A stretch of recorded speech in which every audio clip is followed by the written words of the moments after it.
जी अस्सलाम वालेकुम। ACC aphid audit and insurance lecture number 2 आज के लेक्चर आगाज़ करते हैं। प्रीवियस लेक्चर में हमने कुछ ओरिएंटेशन थी, इंट्रोडक्टरी मटेरियल्स डिस्कस किया था और कुछ बेसिक कंसेप्ट स्टडी किए थे। आज के लेक्चर में कंसेप्ट्स को हम आगे लेके चलते हैं।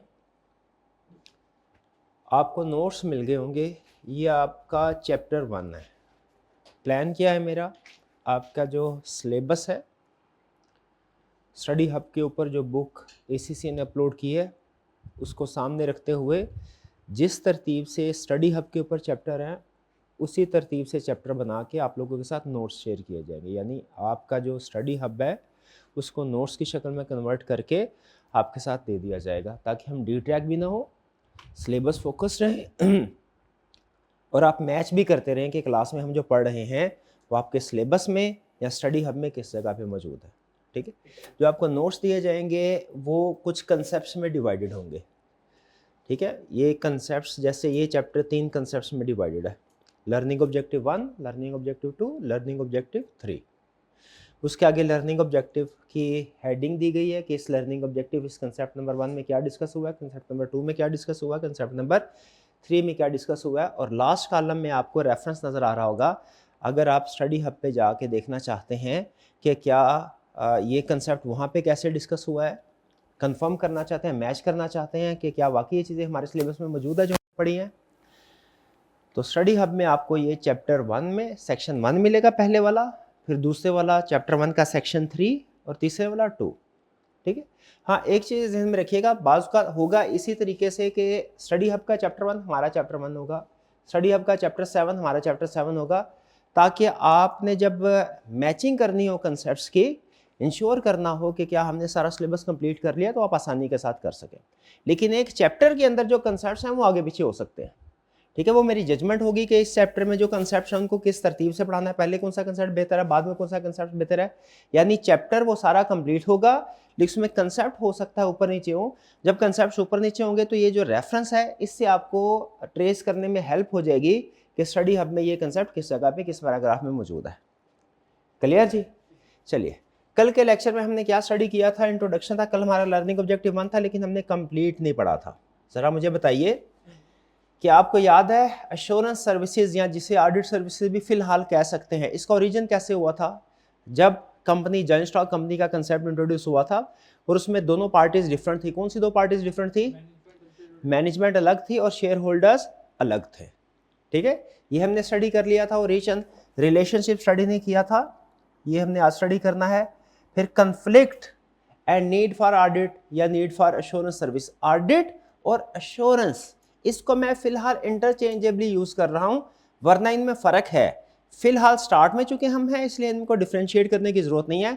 जब मैं ऑडिट बोलूं इसका मतलब आप समझ लें एश्योरेंस है, जब एश्योरेंस बोलूं इसका मतलब ऑडिट्स। आज के लेक्चर के एंड पे मैंने इनमें डिफरेंस आपको डिटेल में बताना है।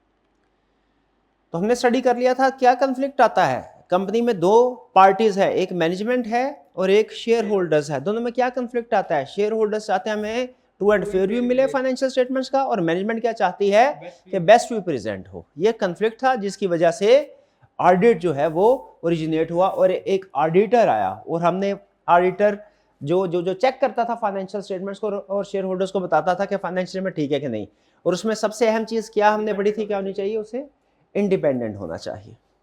फिर हमने स्टडी किया कि जब इसकी सर्विसेज को अप्रिशिएट किया गया तो फिर बहुत सी दुनिया में बहुत से ममालिक में इंक्लूडिंग पाकिस्तान, यूके और भी बहुत सी कंट्रीज में रिक्वायर्ड हो गया कि ऑडिट जो है ये लाजमी करवाया जाएगा। जब ऑडिट रिक्वायर्ड बाय लॉ हो तो इसे कहते हैं स्टैट्यूटरी ऑडिट, शाबाश। और जब नॉट रिक्वायर्ड बाय लॉ हो, नॉन स्टैट्यूटरी ऑडिट, शाबाश। ये चीज़ें हमने कल डिस्कस की थी। आज के लेक्चर में हमारा प्लान क्या है मैं आपके साथ शेयर कर देता हूँ। आज के लेक्चर में हम एक तो ये रिलेशनशिप पढ़ेंगे शेयर होल्डर्स और डायरेक्टर्स का, स्टीवर्डशिप क्या है, एजेंट क्या है, अकाउंटेबिलिटी क्या है ये। फिर इसके बाद definition and types of assurance engagement, learning objective 2, ये हमने कंप्लीट करना। ठीक है, एलिमेंट स्टडी करने हैं और फिर इसके बाद खास तौर पे हमने types of assurance engagement study करनी है। ये टाइप्स लिमिटेड एश्योरेंस एंगेजमेंट और रीजनेबल एश्योरेंस एंगेजमेंट, बस यहाँ तक। जो लर्निंग ऑब्जेक्टिव 3 है ये हम कल स्टडी करेंगे। अच्छा, एक कंसेप्ट ऐसा है जो कि स्टडी हब में डिस्कस हुआ है, वो मैंने इंक्लूड नहीं किया। इस चैप्टर में वो कंसेप्ट है रिव्यू रिपोर्ट का।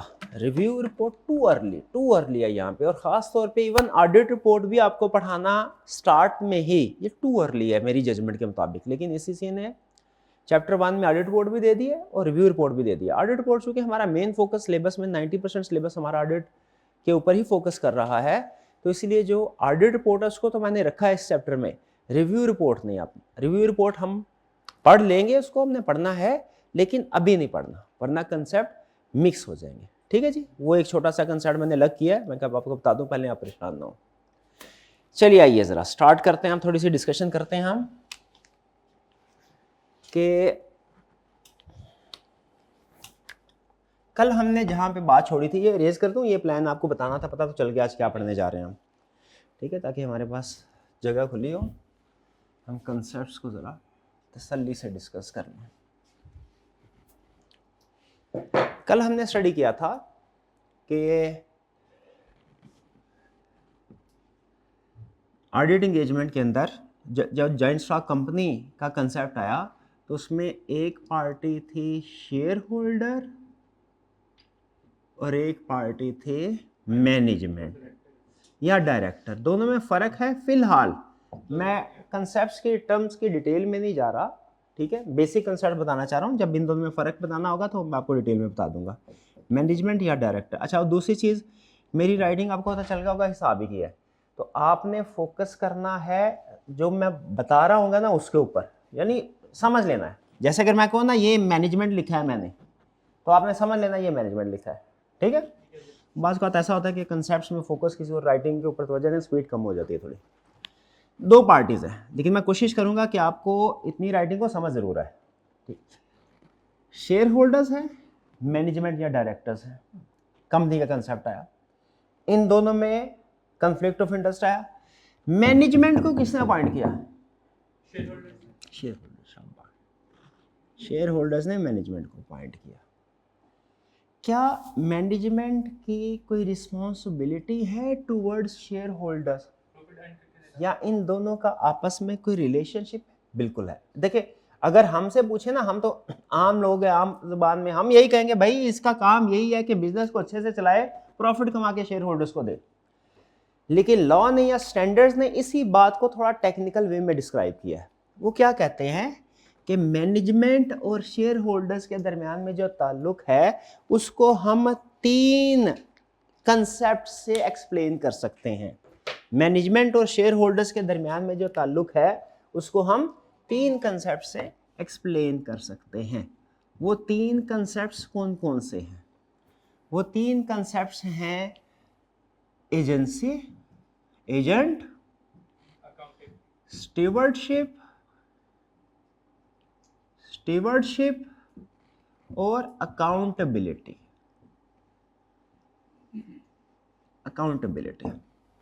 यानी मैनेजमेंट का रिलेशनशिप शेयर होल्डर्स के साथ, इसको हम 3 अल्फाज में बयान कर सकते हैं। वो 3 अल्फाज कौन कौन से हैं बताइए? कौन से हैं? Agent, stewardship, accountability. अब जरा इनका मतलब समझते हैं, इनका मतलब क्या है। एजेंट का मतलब, एजेंट क्या है? आपने शायद इससे पहले लॉ में कहीं पे पढ़ा होगा, एजेंसी कॉन्ट्रैक्ट होता है जिसमें एक पर्सन प्रिंसिपल होता है, वो किसी दूसरे पर्सन को अपॉइंट करता है कि तुम मेरे बिहाफ पे ये काम करो, ये ट्रांजैक्शंस करो। तो वो जो पर्सन अपॉइंट करता है उसे कहते हैं प्रिंसिपल, जिसको अपॉइंट किया जाता है उसे कहते हैं एजेंट। और एजेंट सबसे अहम कंसेप्ट उसमें पता क्या था? एजेंट को चाहिए अपने प्रिंसिपल की इंस्ट्रक्शंस के मुताबिक काम करे, अपनी मर्जी ना करे। हाँ, कोई इमरजेंसी सिचुएशन आ जाए तो फिर वो थोड़ा बहुत अपने प्रिंसिपल को प्रोटेक्ट करने के लिए कुछ एक्ट कर सकता है, वरना जनरल रूल क्या है कि एजेंट को प्रिंसिपल्स के इंस्ट्रक्शंस के मुताबिक काम करना। ऐसा ही है। अब इस कंसेप्ट को जब हमने शेयर होल्डर्स या मैनेजमेंट के रिलेशनशिप में अप्लाई किया, तो मुझे खुद बताइए, मेरा भाई बताएगा, इन दोनों पार्टीज के अंदर प्रिंसिपल कौन है? शेयर होल्डर, शाबाश। और एजेंट कौन है? मैनेजमेंट या डायरेक्टर्स। इसका मतलब क्या हुआ? मैनेजमेंट या डायरेक्टर्स को शेयर होल्डर्स के इंस्ट्रक्शंस के मुताबिक काम करना चाहिए। शेयर होल्डर्स ने अगर एयरलाइन बिजनेस स्टार्ट किया है तो ऐसा ना हो कि डायरेक्टर्स उस पैसे को क्रिप्टो करेंसी में इन्वेस्ट कर दें कि भैया आजकल ऊपर जा रही है, बड़ा फायदा होगा। ऐसे नहीं है। शेयर होल्डर ने क्या इंस्ट्रक्शन दिया है, कौन सा बिजनेस करना है? एयरलाइन, तो एयरलाइन ही चलानी है।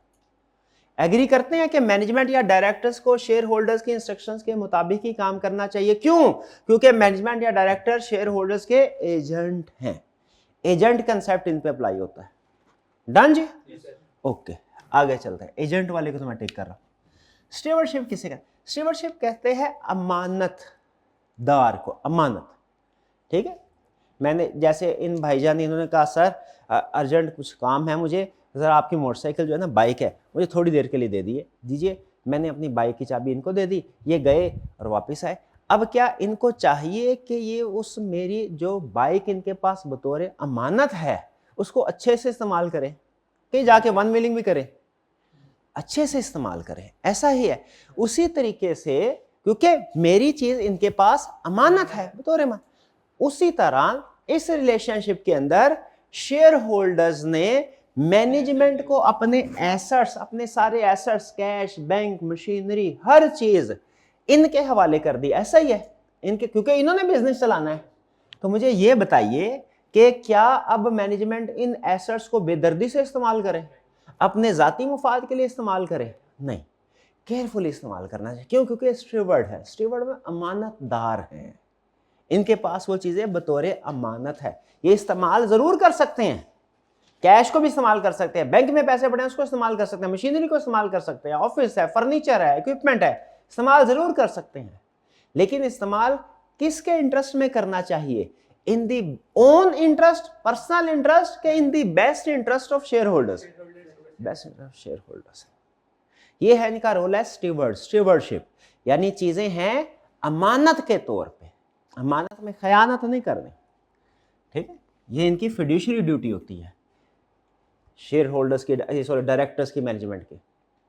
स्टीवर्डशिप का कंसेप्ट समझ आ गया? एजेंट है, अमानतदार है। तीसरा अकाउंटेबिलिटी। अच्छा, अमानतदार है यानी इन्होंने सारा साल जो एसेट्स का इस्तेमाल करना है, चीजों का इस्तेमाल करना है, शेयर होल्डर्स के बेस्ट इंटरेस्ट में करना है। तो पता कैसे चलेगा कि इन्होंने अपनी ये रिस्पॉन्सिबिलिटी पूरी की है? अकाउंटेबिलिटी, बिल्कुल, वो काउंटेबल है। काउंटेबल कैसे पता अपनी अकाउंटेबिलिटी को कैसे फिर पूरा करते हैं? अकाउंटेबिलिटी का मतलब है हिसाब किताब। अकाउंटेबिलिटी का मतलब क्या है? हिसाब किताब। ठीक है, मैंने जब मर जाना है, जो अपने भी अमाल है उनका हिसाब किताब देना है। लेकिन ये हिसाब किताब ये इधर लिखा जा रहा है। ठीक है, मैं खुद नहीं लिख रहा, लेकिन डायरेक्टर्स ने, मैनेजमेंट ने सारे साल क्या किया शेयर होल्डर्स के पैसों के साथ, ये वो उनकी जिम्मेदारी, डायरेक्टर की, मैनेजमेंट की जिम्मेदारी है, वो खुद लिखेंगे, खुद हिसाब किताब देंगे। अकाउंटेबिलिटी का मतलब क्या है? जो भी एक्ट किया पूरे साल में मैनेजमेंट ने शेयर होल्डर, वो इसका हिसाब किताब देंगे। किसको हिसाब किताब देंगे? शेयर होल्डर को देंगे। कैसे हिसाब किताब देंगे? फाइनेंशियल स्टेटमेंट्स प्रिपेयर करके। शाबाश। ठीक है, तो अकाउंटेबिलिटी का कंसेप्ट क्या हुआ कि कौन किसको अकाउंटेबल है? मैनेजमेंट अकाउंटेबल है, क्योंकि एसेट्स मैनेजमेंट के पास पड़े हुए, मैनेजमेंट अकाउंटेबल है शेयर होल्डर्स। और ये अपनी अकाउंटेबिलिटी कैसे पूरा करती है? फाइनेंशियल स्टेटमेंट्स प्रिपेयर करके। ठीक है, अब यहीं से वो कंफ्लिक्ट शुरू होता है कि जब फाइनेंशियल स्टेटमेंट्स प्रिपेयर करके शेयर होल्डर को दें, तो ये चाहते हैं इनकी परफॉर्मेंस का बेस्ट व्यू मिले, और ये क्या चाहते हैं? ट्रू एंड फेयर व्यू मिले। जैसे आपके घर वाले चाहते हैं आपकी स्टडीज का उन्हें ट्रू एंड फेयर व्यू मिले, और आप क्या चाहते हैं? बेस्ट व्यू मिले उनको। ये कंफ्लिक्ट आ गया ना? तो इसमें फिर इंडिपेंडेंट पर्सन कौन होता है? जो आपके पेरेंट्स को ट्रू एंड फेयर व्यू। हाँ, क्लियर हो गया ये कंसेप्ट? चलिए, ये हमारा लर्निंग ऑब्जेक्टिव 1 कंप्लीट हुआ। ठीक है, ये हमने कंप्लीट पढ़ लिया। कल हमने थोड़ा सा स्टडी किया था लेकिन कंप्लीट नहीं था, ये कंप्लीट कर लिया। अब आपके पास 5 मिनट का रीडिंग टाइम दे रहा हूं मैं, आप इसको अभी रीड कर लीजिए। इसमें एक लफ्ज भी याद रखिए, जितने भी अल्फाज लिखे हैं ना, चुन के आपके सामने लिखे गए हैं। इसमें एक एक लफ्ज के ऊपर गौर फिक्र, वो आपको नहीं पता थॉट प्रोसेस कितना है। एक एक लफ्ज आपको समझ में आना जरूरी है। एक लफ्ज भी ऐसा जो समझ में नहीं आया, आपने मेरे से पूछना है। पूछना अच्छी बात होती है कि बुरी बात होती है? अच्छी बात होती है। ठीक है, यहाँ पे पूछना चाहे यहाँ पे पूछ लें, व्हाट्सएप ग्रुप में पूछना चाहे व्हाट्सएप ग्रुप भी ओपन है, वहाँ पे पूछ लें। ठीक है जी, अब आपके 5 मिनट का रीडिंग टाइम है, इसको स्टडी करना है। समझ आ जाए मुझे ओके करें ताकि आगे चले, नहीं समझ आया तो आपने क्वेश्चन पूछना है। ठीक है जी, चलिए जी, रीडिंग टाइम आपका स्टार्ट होता है। अब पॉज कीजिएगा जी। उम्मीद है आपने रीडिंग कर ली होगी। इसमें कोई क्वेश्चन पूछना चाहते हो तो पूछ लीजिए। कोई क्वेश्चन नहीं? सब ठीक है, सब अच्छा है, सब अच्छा है। बस वही पूछना, थ्योरेटिकल ये टेस्ट होगा या फिर हाँ, concept? अच्छा एक चीज़ ध्यान में रखिएगा, ये बड़ा अच्छा सवाल पूछा उन्होंने। क्वेश्चन इनका ये है कि सर ये जो हमने कंसेप्ट पढ़ा है इसकी एग्जाम में टेस्टिंग कैसे होगी। एक चीज़ ध्यान में रखिएगा, जब कोई किताब होती है ना, किताब जैसे ACCA ने स्टडी हब पे अपनी किताब शुरू की, वो किताब ये जो मैं आपको प्रोवाइड कर रहा हूँ ये नोट्स है। इवन इसको कंपाइल करके हम पब्लिश भी जब करवा देंगे ना फिर भी ये नोट्स ही कहलाएंगे। किताब में, बुक में और नोट्स में फ़र्क क्या होता है? किताब में उस पर्सन का मकसद ये होता है आपको एक कंसेप्ट समझाना है, ठीक है? वो आपको कंसेप्ट डिस्क्राइब भी करेगा, उस कंसेप्ट को समझाने के लिए जो चीज़ें ज़रूरी है, फर्दर एक्सप्लेनेशन, एग्जाम्पल, कोई छोटा मोटा क्वेश्चन, वो सारी चीज़ें भी साथ उसमें लिखी होती हैं, ठीक है? उस्ताद के पास किताब बनाने वाले की मजबूरी होती है, उसने कंसेप्ट भी देना है, उसको समझाना भी है। उस्ताद के पास एज क्या होता है, आप मेरे सामने बैठे हैं ना, मैं आपको सिर्फ टू द पॉइंट कंसेप्ट यहाँ पे जो एग्जाम के लिए ज़रूरी है वो आपके सामने डिस्प्ले कर दूंगा। उसको समझाने वाला स्टफ मैं नोट्स में से एक्सक्लूड कर दूंगा, क्योंकि जो समझाना है ना वो मैं क्लास में बोल के आपको समझा दूंगा। जो मिसाल ज़रूरी होगी क्लास में डिस्कस कर लूँगा, एक्सप्लेनेशन क्लास में डिस्कस कर दूंगा। जब कंसेप्ट आपको समझ आ गया ना एक दफ़ा, उसके बाद सिर्फ एक ही काम रह जाता है, याद करने वाला। तो अगर आप किसी बुक या स्टडी हब की तरफ जाते हैं तो उसमें आपको ऐसा मटेरियल भी मिलेगा जो याद करने वाला है, मतलब एग्जाम टेस्टिंग वाला है, और कुछ ऐसा स्टफ भी मिलेगा जो कि एग्जामिनेबल नहीं है लेकिन वो आपके डिफरेंट कंसेप्ट्स को समझाने के लिए डिस्कशन हुई है, ठीक है? तो मैंने उसमें से छांटी ऑलरेडी कर ली हुई है।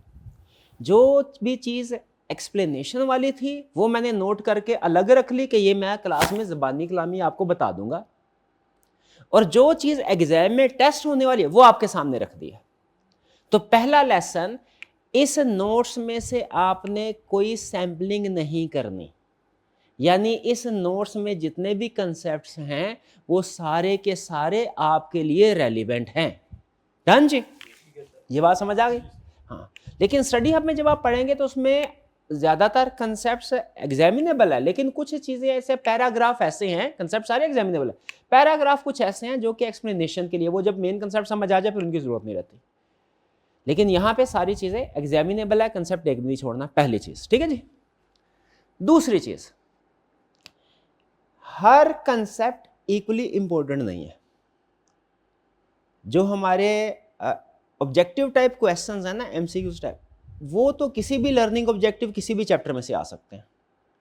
तो हर कंसेप्ट आपके लिए आपने अंडरस्टैंड जरूर करना है, कम से कम हर कंसेप्ट को कम से कम अंडरस्टैंड जरूर करना है, क्योंकि जो ऑब्जेक्टिव टाइप क्वेश्चन है वो कहीं से भी पूछ सकता है। लेकिन जो बाकी दो टाइप्स ऑफ क्वेश्चन है ना, वो कौन से भला? वो आपका रिप्रोडक्शन वाले कंसेप्ट्स क्वेश्चंस, रटे वाले क्वेश्चन, या केस स्टडी वाले, वो वेरी करता है। ये जो हमने अभी मैं हर लर्निंग ऑब्जेक्टिव के एंड में मैं कोशिश करूंगा साथ साथ बताता रहूं, लेकिन कहीं मैं भूल जाऊं तो आपने हर लर्निंग ऑब्जेक्टिव के बाद आपने पूछना है। ये तो अंडरस्टूड है कि जी ऑब्जेक्टिव टाइप क्वेश्चन तो कहीं से भी आ सकता है, ठीक है? तो उसको पढ़ना और समझना है। आपने पूछना है सर इस लर्निंग ऑब्जेक्टिव में से, इस कंसेप्ट में से रिप्रोडक्शन का क्वेश्चन आ सकता है कि केस स्टडी का, ताकि उस पॉइंट ऑफ व्यू से आप घर जाके तैयारी करें। अगर रिप्रोडक्शन का रटे वाला सवाल आ सकता है तो आपने उसको याद करना होगा, और अगर केस स्टडी आ सकती है तो उस लिहाज से उसको तैयार करना। फिर आपने अंडरस्टैंडिंग के ऊपर ज़्यादा फोकस करना है, मेमोराइजेशन के ऊपर कम फोकस करना है। ये बात समझ गए मेरी? तो ये जो हमने अभी का कंसेप्ट पढ़ा है ना, इसमें बाकी चीज़ें तो सिर्फ अंडरस्टैंडिंग के लिए, इसमें केस स्टडी कोई नहीं आएगी, केस स्टडी का चांस ना होने के बराबर है, ठीक है? इसमें जो मेन अहम है, जो याद करने वाला, वो है relationship between share holders and director. ये तीन कंसेप्ट, स्टीवर्डशिप, एजेंसी, अकाउंटेबिलिटी, ये मेमोराइजेशन के लिए अहम है। बाकी ऊपर नीचे वाले कंसेप्ट सिर्फ अंडरस्टैंडिंग के लिए है, पढ़ ले, याद करने की जरूरत नहीं है, इसको याद करना है। डन? और इसमें से केस स्टडी वाला क्वेश्चन नहीं आएगा। अच्छा, और एक चीज़ और ध्यान में रखिएगा कि इसका जो प्रैक्टिस सेट होगा ना वो आपको अलग से मिला करेगा। इसमें अगर आप देखेंगे ना नोट्स में आपको क्वेश्चंस कोई नहीं मिलेंगे, तो जो प्रैक्टिस सेट होगा वो अलग से मिला करेगा, ठीक है? वो इस चैप्टर का भी बन रहा है, वो कल मेरा ख्याल है मैं आपके साथ शेयर कर दूंगा, ठीक है? और नेक्स्ट मैं कोशिश करूंगा आपको नोट्स के साथ ही प्रैक्टिस सेट भी उस चैप्टर का मिलता रहे, ताकि डेली के डेली असाइनमेंट भी हमारी होती रहे। ठीक है जी, आगे चलते हैं। अच्छा, इसमें आपने बताया कोई प्रॉब्लम नहीं, ओके। इंटरनल ऑडिट वाला कंसेप्ट मैं अभी थोड़ी देर में एक्सप्लेन करता हूँ। नेक्स्ट है elements and types of assurance engagement. Types of assurance. Assurance engagement क्या होती है? एश्योरेंस एंगेजमेंट असल में एक कंप्रीहेंसिव टर्म है, ठीक है, कंप्रीहेंसिव टर्म है। जैसे फर्ज कीजिए, समझाने के लिए सिर्फ मैं ये टर्म यूज कर रहा हूं, समझाने के लिए मैं ये कहता हूं, ये भाई सिंधी हैं, ये भाई बलोची हैं, ये भाई पठान हैं फॉर एग्जांपल, और ये भाई पंजाबी है, ठीक है, ये टर्म यूज करता हूं मैं। और फर्ज कीजिए इनका ताल्लुक किसी प्रोविंस से है, तो इसमें कोई प्रॉब्लम नहीं। और अगर मैं कहता हूं ये भाई पाकिस्तानी है, ये भाई पाकिस्तानी है, ये भाई पाकिस्तानी है, ये भाई पाकिस्तानी है, बताइए पहले वाली बात सही कि बाद वाली बात सही? शाबाश, दोनों बातें सही। लेकिन जब हम वर्ड पाकिस्तान जो है ना, ये कंप्रीहेंसिव या जेनेरिक टर्म है, ये सारे लोगों को कवर कर देते हैं। लेकिन जब हमने स्पेसिफाई करना होता है तो फिर हम हो सकता है प्रोविंस लेवल पे बात करें, ऐसा ही है ना, सिटीजन लेवल। तो उसी तरीके से हमारे इस प्रोफेशन के अंदर भी एक जेनेरिक टर्म है और दो स्पेसिफिक टर्म है। जेनेरिक टर्म है एश्योरेंस एंगेजमेंट, एश्योरेंस एंगेजमेंट ये जेनेरिक टर्म है, और स्पेसिफिक टर्म है audit and review engagement. Audit and review, यानी यूं कह लीजिए एक बड़ी एश्योरेंस एंगेजमेंट है, उसके आगे दो टाइप्स है, ऑडिट एंगेजमेंट और रिव्यू एंगेजमेंट। अब मैंने इनमें फर्क आपको बताना है। आज का बाकी का जो लेक्चर है उसमें मैंने यही बताना है, एश्योरेंस एंगेजमेंट क्या है, ऑडिट एंगेजमेंट क्या है और रिव्यू एंगेजमेंट क्या है, उसके बाद लेक्चर खत्म। ये समझा। स्टार्ट करते हैं एश्योरेंस एंगेजमेंट से, करें स्टार्ट। आइए जरा डेफिनेशन पढ़ते हैं, देखिए आपके सामने नोट्स है, डेफिनेशन पढ़िए। क्या कहता है? कहता है एश्योरेंस एंगेजमेंट, एंगेजमेंट का मतलब होता है टास्क, प्रोजेक्ट। एंगेजमेंट का मतलब वो नहीं होता जो आप सुनते हैं, वो भी होता है, लेकिन यहाँ पे प्रोफेशनल लाइफ है ना, इसमें एंगेजमेंट का मतलब क्या होगा? प्रोजेक्ट, टास्क, कोई काम। एश्योरेंस एंगेजमेंट का मतलब क्या है? एश्योरेंस एंगेजमेंट का मतलब है एक ऐसी engagement, means an engagement in which practitioner obtains evidence about valuation of a subject matter against suitable criteria and expresses his conclusion to enhance the confidence of intended users other than responsible party। फिर से क्या पढ़ने जा रहे हैं हम? Assurance engagement की definition. Definition क्या है एश्योरेंस एंगेजमेंट की? Assurance engagement means an engagement in which a practitioner obtain evidence about valuation of a subject matter against suitable criteria and expresses his conclusion to enhance confidence of intended users other than responsible party। भाई आगे समझ, आगे समझ, शाबाश, आगे समझ, नहीं शाबाश नहीं है, आगे समझ, नहीं शाबाश, क्योंकि अभी समझाया ही नहीं मैंने, सिर्फ डेफिनेशन है। ये तो मैं सिर्फ आपके कानों को फेमिलियर करवा रहा था कुछ टर्म्स के साथ। Assurance engagement, practitioner, evidence, conclusion, users, इनको हमें वन बाय वन डिस्कस करना पड़ेगा, फिर ये बात समझ आई। जब कोई चीज मुश्किल हो ना तो उसके लिए फिर हम गोरों का असूल इस्तेमाल करते हैं, या हाँ ब्रेक डाउन करें, डिवाइड एंड रूल। ये पूरी डेफिनेशन बहुत ही मुश्किल है, इसको समझने के लिए हमने इसे कुछ हिस्सों में डिवाइड करना है, हर हिस्से को अलग अलग समझेंगे, फिर उसके बाद पूरी डेफिनेशन को जोड़ के समझेंगे। ये जब पूरी डेफिनेशन को हम छोटे छोटे हिस्सों में डिवाइड करते हैं, छोटे छोटे हिस्सों को कहते हैं एलिमेंट्स। तो अगर आप डेफिनेशन ऑफ एश्योरेंस एंगेजमेंट समझना चाहते हैं तो उसके लिए पहले आपको क्या करना पड़ेगा? एलिमेंट्स ऑफ एश्योरेंस एंगेजमेंट समझना पड़ेंगे। एश्योरेंस एंगेजमेंट को पहले एलिमेंट्स में डिवाइड करना है और फिर उन एलिमेंट्स को समझना है। डन जी। चलिए आइए, ये आपके सामने दो पार्टीज ऑलरेडी हैं। कॉन्फ्लिक्ट ऑफ इंटरेस्ट आया, true and fair view, best view वाला। इसका इलाज क्या निकाला हमने? ऑडिटर पॉइंट करेंगे, ऑडिटर अपॉइंट करें। तो फिर क्या हुआ, एक थर्ड पार्टी आ गई, इंडिपेंडेंट ऑडिटर। पहले जो financial statement directly share holders के पास जाती थी, अब वो फाइनेंशियल स्टेटमेंट्स पहले ऑडिटर के पास गई, ऑडिटर ने इनको चेक किया और फिर उसके बाद अपनी रिपोर्ट बना के, जिसे ऑडिट रिपोर्ट भी कहते हैं, रिपोर्ट बना के शेयर होल्डर्स को दे दी। इस रिपोर्ट में सारा कुछ लिखा होता है, क्या गड़बड़ है क्या नहीं। जैसे डॉक्टर हमारा स्कैन करता है ना, टेस्ट लेता है, टेस्ट करता है, रिपोर्ट बनाता है, उसमें सारा कुछ लिखा होता है भाई, क्या क्या चीज़ ठीक है क्या क्या गलत है, पैरामीटर्स होते हैं ना। उसी तरह ऑडिटर भी रिपोर्ट बना के शेयर होल्डर्स को देता है कि सारी फाइनेंशियल में ठीक है या इसमें कोई गलती है, अगर गलती है तो किस जगह पे। मुझे सिर्फ एक सवाल का, अब यहाँ पे ना थोड़ा छोटे छोटे कंसेप्ट हैं, समझ आए तो मुझे ओके करना है और पार्टिसिपेट करते रहना साथ साथ। मुझे ये बताइए कि ये जो ऑडिटर पहला केस है, फाइनेंशियल स्टेटमेंट्स डायरेक्टली मैनेजमेंट से शेयर होल्डर के पास आए, तो इस सूरत में शेयर होल्डर ज्यादा श्योर होंगे फाइनेंशियल स्टेटमेंट्स के बारे में कि वो ठीक है, या जब फाइनेंशियल स्टेटमेंट्स मैनेजमेंट से पहले ऑडिटर के पास है, ऑडिटर चेकिंग करे और फिर उसके बाद अपनी रिपोर्ट शेयर होल्डर्स को दे, ऑडिट के बाद फाइनेंशियल स्टेटमेंट शेयर होल्डर के पास जाएं, तो तब शेयर होल्डर्स ज्यादा श्योर होंगे फाइनेंशियल स्टेटमेंट की एक्यूरेसी के बारे में। कब ज्यादा श्योर होंगे? विदाउट, बिफोर ऑडिट या आफ्टर ऑडिट?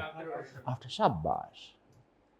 यानी after audit share holders financial statements के बारे में ज्यादा श्योर होंगे, ज्यादा कॉन्फिडेंट होंगे, ज्यादा ट्रस्ट होगा उनका फाइनेंशियल स्टेटमेंट्स के ऊपर के फाइनेंशियल स्टेटमेंट्स करेक्ट है। ऐसा ही है। तो क्या मैं ये कह सकता हूं कि जब ऑडिटर ने शेयर होल्डर्स को अपनी ऑडिट रिपोर्ट दी कि फाइनेंशियल स्टेटमेंट ठीक है कि गलत है, तो असल में उसने ऑडिट रिपोर्ट के जरिए से एक ट्रस्ट दिया शेयर होल्डर्स को, एक कॉन्फिडेंस दिया शेयर होल्डर्स को, एक अश्योरेंस दी शेयर होल्डर्स को कि ये फाइनेंशियल स्टेटमेंट्स करेक्ट हैं। क्या मैं ये कह सकता हूं?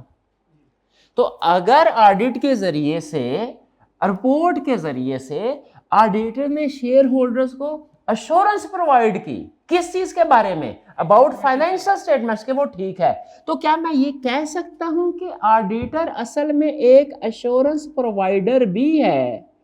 अश्योरेंस का मतलब क्या है? Trust, confidence. क्या मैं कह सकता हूं ऑडिटर अश्योरेंस प्रोवाइडर भी है? भी कह सकता हूं, क्योंकि वो अश्योरेंस प्रोवाइड कर रहा है। किसको प्रोवाइड कर रहा है? शेयर होल्डर्स को। तो अगर ऑडिटर अश्योरेंस प्रोवाइडर है, तो ये जो ऑडिट है, क्या इसको मैं अश्योरेंस एंगेजमेंट कह सकता हूं? बिल्कुल। ऑडिटर अश्योरेंस प्रोवाइडर हो गया, और ऑडिटर जो काम करता है, यानी जो वेरिफिकेशन करता है, वो क्या होगी? Assurance engagement. तो ये जो ऑडिटर ऑडिट करता है और शेयर होल्डर्स को रिपोर्ट देता है, इसे हम क्या कह देते हैं? Assurance engagement. ये इसे नाम दे देते हैं अश्योरेंस एंगेजमेंट। ठीक है। ऑडिटर कैसे अश्योरेंस प्रोवाइड कर? ऑडिटर ने अपनी रिपोर्ट में लिखा होता है, क्या लिखा होता है? Sir, these financial statements give true and fair view. अल्फाज थोड़े स्टैंडर्ड होते हैं, मैं सिंप्लीफाई करके आपके सामने रख रहा हूं। ठीक है। ऑडिटर ने अपनी रिपोर्ट में क्या लिखा होता है जिससे मैनेजमेंट को, डायरेक्टर्स को अश्योरेंस मिलती है? ऑडिटर ने लिखा होता है these financial statements give true and fair view. ठीक है। आप घर जाके कहेंगे मैं क्लास में फर्स्ट आया हूं, घर वालों को हो सकता है शक हो सकता है, लेकिन अगर आपका टीचर आपके पेरेंट्स को कहे कि आपका बच्चा फर्स्ट आया क्लास में, बढ़ जाएगा। तो क्या टीचर अश्योरेंस प्रोवाइड कर? स्टेटमेंट आप ही ने दी है, स्टेटमेंट आप ही की है, लेकिन उसमें अश्योरेंस कौन ऐड कर रहा है? टीचर। वो उधर अश्योरेंस प्रोवाइडर है, यहाँ पे ऑडिटर भी क्या अश्योरेंस प्रोवाइडर है? बिल्कुल। तो ऑडिट एक अश्योरेंस एंगेजमेंट। अश्योरेंस एंगेजमेंट किसे कहते हैं? ऐसी एंगेजमेंट जिसमें हम किसी चीज को वेरीफाई करके, अश्योरेंस एंगेजमेंट किसे कहते हैं? ऐसी एंगेजमेंट, ऐसा काम जिसमें हम किसी चीज को वेरीफाई करके उसके बारे में बताते हैं कि वो ठीक है कि नहीं। जिस चीज को हम वेरीफाई करते हैं उसे कहते हैं सब्जेक्ट मैटर। बताइए, हम अपनी जिस एग्जाम्पल को हमने पढ़ना है पूरे सेशन में, उस एश्योरेंस एंगेजमेंट में सब्जेक्ट मैटर क्या होता है भला? ये चीज फाइनेंशियल स्टेटमेंट। ठीक है, कोई नया बंदा खाना पकाना सीख रहा है, खाना बनाया उसने, और उसने अपने उस्ताद शेफ से कहा, उस्ताद जरा चेक करें खाना कैसा बनाया। उसने खाना चखा और कहा बहुत अच्छा, बहुत मजे का। अब इसमें मुझे बताइए सब्जेक्ट मैटर क्या है? खाना। उसको प्रिपेयर कौन कर रहा है? वो जो बंदा था जो ट्रेनिंग पे था, सीख रहा था। और उस पर एश्योरेंस किसने प्रोवाइड किया? शेफ ने। अच्छा मुझे बताइए, क्या शेफ ने देखते ही उसकी शक्ल कह दिया बहुत अच्छा खाना, कि उसको चखा, टेस्ट किया? तो हम ऑडिटर भी क्या फाइनेंशियल स्टेटमेंट्स को देखते ही कह देते हैं ठीक है, कि इसको टेस्ट करते हैं, इसको टेस्ट करते हैं, इसको चेक करते हैं, इस पे प्रोसीजर परफॉर्म करते हैं। ऐसा ही है। तो अब अगर ऑडिटर को मैं एश्योरेंस प्रोवाइडर भी कह दूं तो मसला तो नहीं है कोई।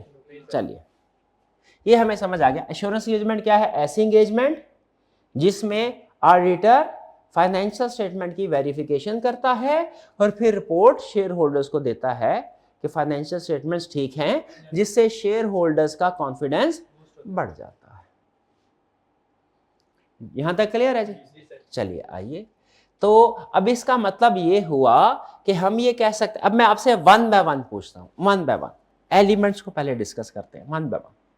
एलिमेंट्स ऑफ एश्योरेंस एंगेजमेंट में कह रहा है, पहला एलिमेंट, दुनिया की हर एश्योरेंस एंगेजमेंट में 3 पार्टीज होती हैं। मुझे बताइए, ये आपके सामने एक एश्योरेंस, आपने खुद बोला है ये एश्योरेंस एंगेजमेंट है, इसमें कितनी पार्टीज हैं? कौन कौन सी पार्टीज हैं? Share holder, management, auditor. ठीक है, स्पेसिफिक टर्म बोले तो ऑडिटर, जेनेरिक टर्म बोले तो एश्योरेंस प्रोवाइडर या प्रैक्टिशनर। प्रैक्टिशनर जेनेरिक टर्म है। स्पेसिफिक टर्म बोले तो शेयर होल्डर, जेनेरिक टर्म बोले तो users of financial statement. Specific term बोले तो मैनेजमेंट या डायरेक्टर, जेनेरिक टर्म बोले तो रिस्पॉन्सिबल पार्टी। इसको रिस्पॉन्सिबल पार्टी क्यों कहते हैं? क्योंकि इसी ने सब्जेक्ट मैटर इसी ने प्रिपेयर करना है, फाइनेंशियल स्टेटमेंट इसी ने प्रिपेयर करनी है। इसे यूजर क्यों कहते हैं? क्योंकि वो जो सब्जेक्ट मैटर इसने प्रिपेयर किया है वो असल में इसने यूज करना है, शेयर होल्डर से फैसला करना है इन्वेस्टमेंट करेगा ना करेगा। और ये प्रैक्टिशनर क्यों है? क्योंकि ये प्रोफेशनल है, ये एक प्रोफेशनल सर्विस प्रोवाइड कर रहा है, उसकी फीस लेता है। तो क्या 3 पार्टी रिलेशनशिप यहां पे नजर आ रहा है आपको? 3 पार्टी, और हर पार्टी का रोल क्या, ये भी समझ आ गया? चलिए जी, पहला एलिमेंट तो हमें समझ आ गया, 3 पार्टी रिलेशनशिप। दुनिया की हर एंगेजमेंट में 3 पार्टीज होती हैं।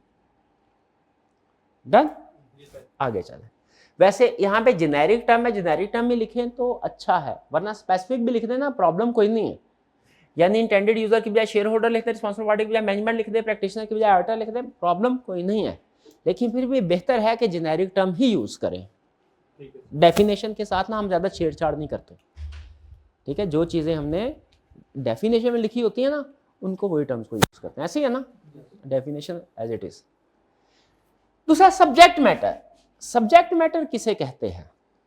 सब्जेक्ट मैटर उस चीज को कहते हैं जिसको रिस्पॉन्सिबल पार्टी ने प्रिपेयर करना है, जिसको प्रैक्टिशनर ने वेरीफाई करना है।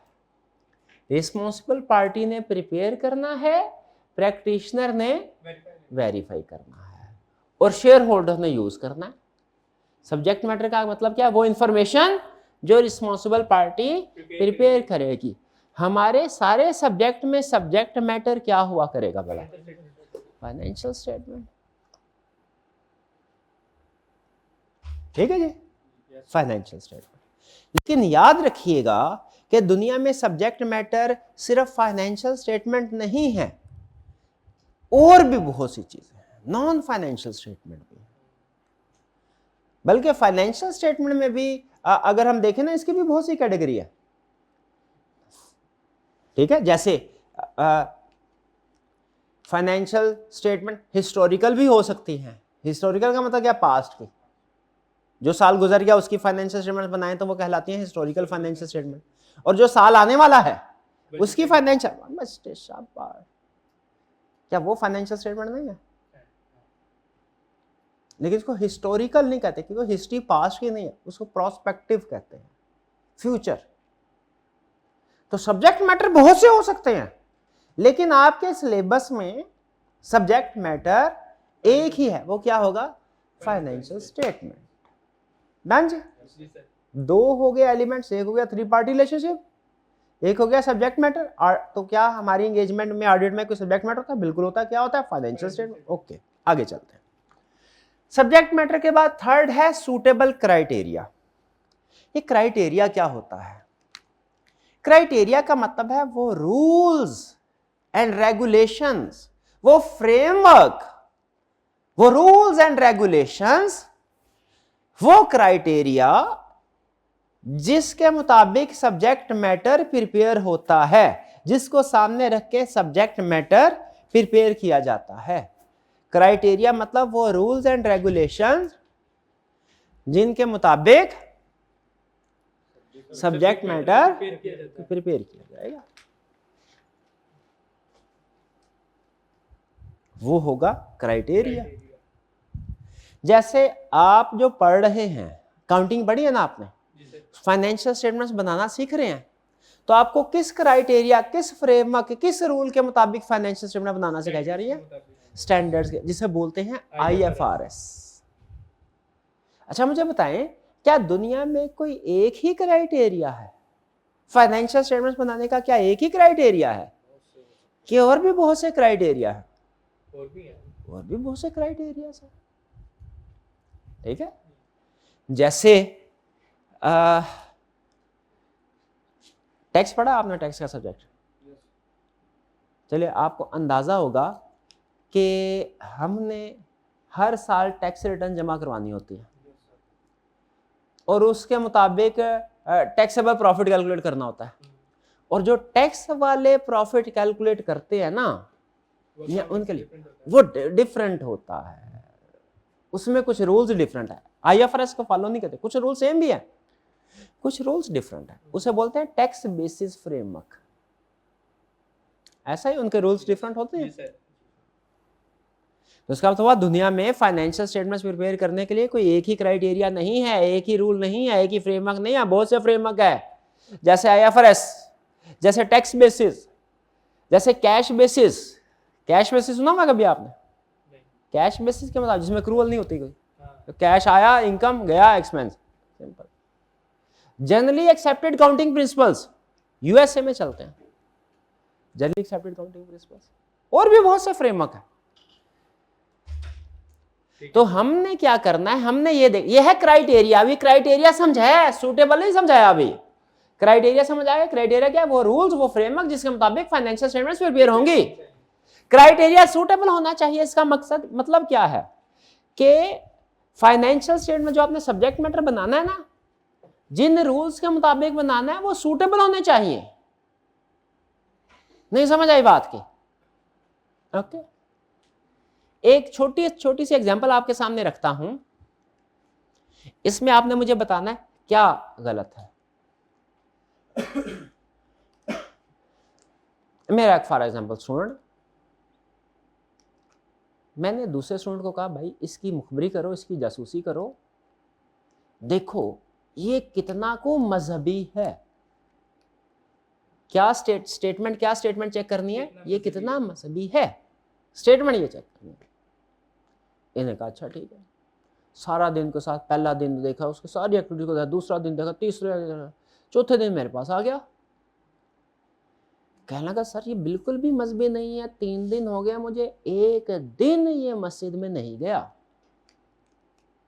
एक दिन मस्जिद में नहीं गया, बिल्कुल मजहबी नहीं। ठीक है, बाद में पता चला वो स्टूडेंट तो क्रिश्चियन था। अब मुझे बताइए क्या इनकी स्टेटमेंट सही है अब के गलत हो गई? गलत हो गई।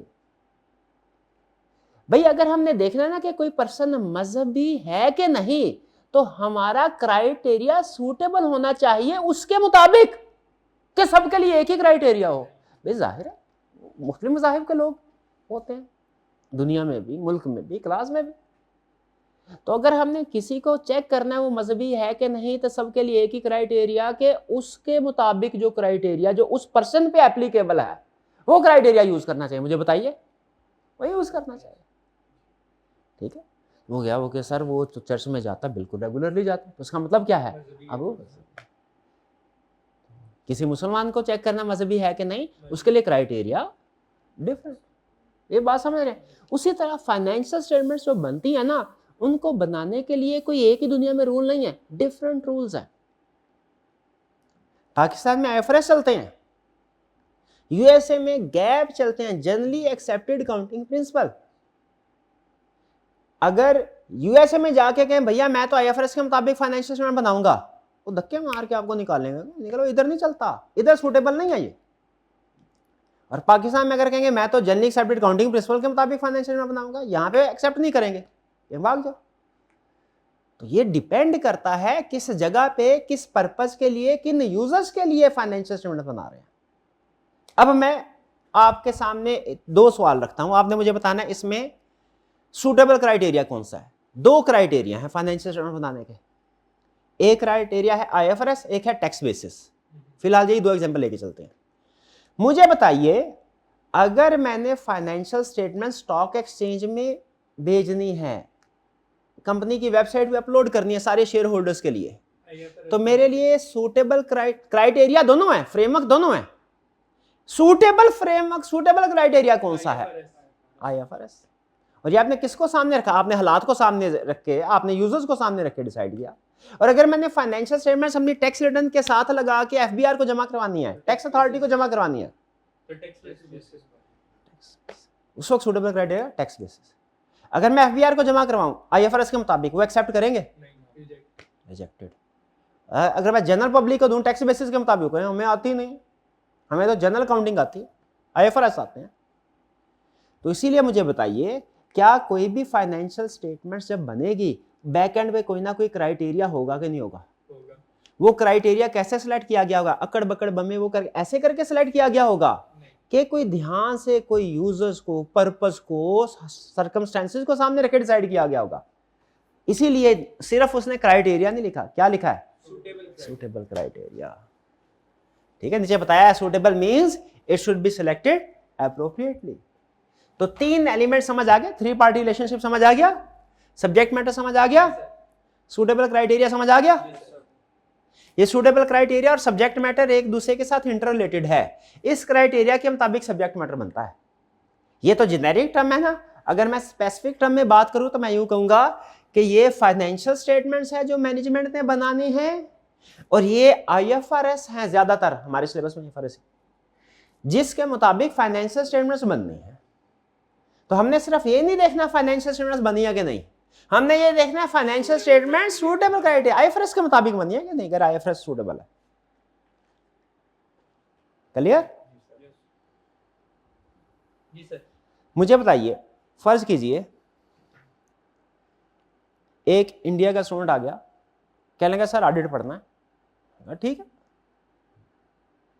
कहने लगा सर वो जो आप पेपर देने हैं institute of chartered accountants of India के, लेकिन सिलेबस ऑडिट का पढ़ना है आईकैप वाला, क्या रूल्स क्राइटेरिया सूटेबल है? नहीं है। अच्छा, ये एडिशनल मुश्किल क्वेश्चन है, लेकिन मैं आपसे पूछ रहा हूं, as practitioner, as good practitioner मुझे क्या करना चाहिए? मुझे ये करना चाहिए भाई ठीक है मेरा यूजर ये कह रहा है, तो मेरे को क्या जरूरत है आगे लंबी बात करने की, मैं को फीस मुझे दे दो, मैं तो पढ़ा दो, कहते पढ़ा देता हूं।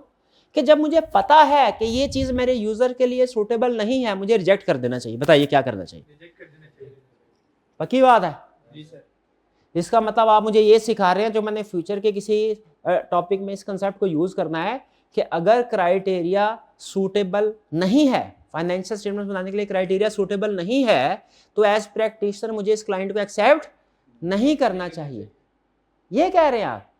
हाँ, सही कह रहे हैं, सही कह, मुझे बल्कि याद आ गया, ये तो मेडिकल प्रोफेशन में भी ऐसे ही होता है। मेडिकल प्रोफेशन में जाके अगर पेशेंट डॉक्टर को कह दे भाई मेरे को नींद नहीं आ रही, मेरे को ये गोली दे दे, तो डॉक्टर फौरी तौर पे लिख देता है कि भाई ठीक है मेरी फीस दो, ये लो गोली जितनी मर्जी खाओ। फिर डॉक्टर देखता है नहीं ये हैवी डोज वाली है, ये इसको मजीद नुकसान देगी, ये तो इसकी सेहत को तबाह कर देगी। डॉक्टर अपनी फीस सामने रख के लिख देता है, पेशेंट जो कहता है उसी की मर्जी चलाता है, कि डॉक्टर खुद देखता है मेरे पेशेंट के लिए क्या सूटेबल है। तो याद रखिए, हालांकि फाइनेंशियल स्टेटमेंट्स किसने बनानी है? मैनेजमेंट ने। तो इसका मतलब है क्राइटेरिया भी किसने सेलेक्ट करना है? मैनेजमेंट ने। जिसने फाइनेंशियल में बनानी है क्राइटेरिया उसे।